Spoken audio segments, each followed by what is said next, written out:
Amantes do rio.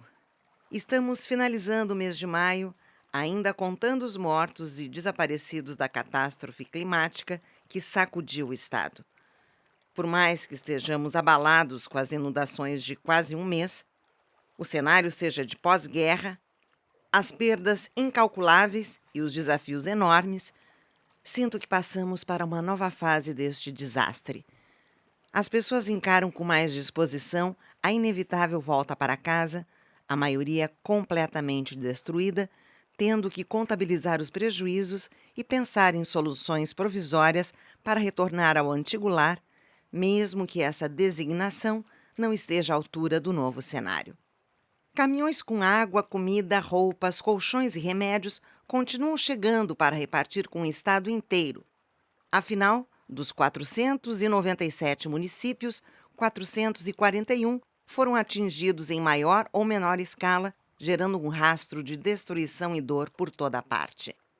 Toneladas de entulho e lama são retiradas das casas, escolas, hospitais, galpões, fábricas e indústrias em todo o Rio Grande do Sul. Toneladas desse lixo são deixadas à beira das calçadas diariamente e até das ruas, tamanha destruição provocada pelas águas. Colchões, estrados, mesas, cadeiras, sofás, aparelhos eletrodomésticos, papéis e um sem número de coisas são descartadas inevitavelmente. O serviço público do Departamento Municipal de Limpeza não dá conta de tanto trabalho. O mau cheiro se espalha pelo ar e as doenças avançam sobre a população infectada pelas águas infestadas de xixi de rato. A leptospirose se alastra, deixando alguns óbitos, aumentando a lista dos corpos perdidos. As crianças já voltaram para as aulas, com exceção de milhares que ainda não têm para onde voltar, assim como famílias desoladas. Na guerra para salvar vidas e as cidades, nos deparamos com leitos de rios ainda cheios e o Guaíba esbaldado sobre grande parte da cidade.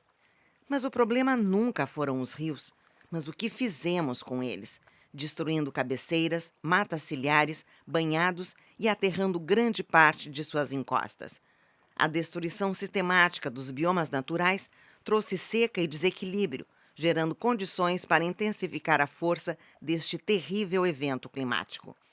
A falta de prevenção e manutenção dos sistemas de contenção em Porto Alegre fez com que a enchente fosse pior. Antes, tudo tivesse funcionado como deveria.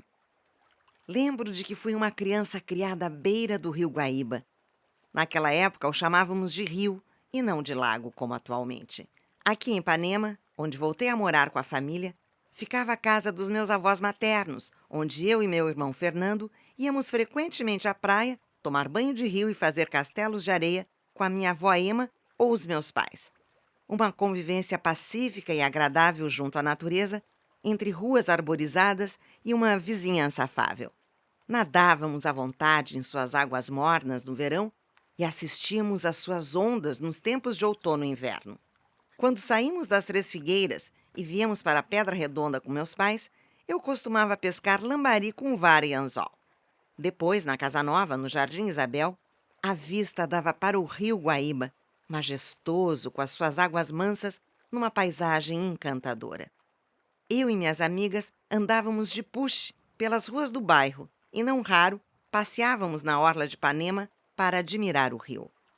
Somos gaúchos, acostumados à água, com milhares de pescadores vivendo nas ilhas ao redor da cidade e com uma cultura de navegação como tradição fundadora, assim como os casais de portugueses açorianos que aqui chegaram no início de tudo.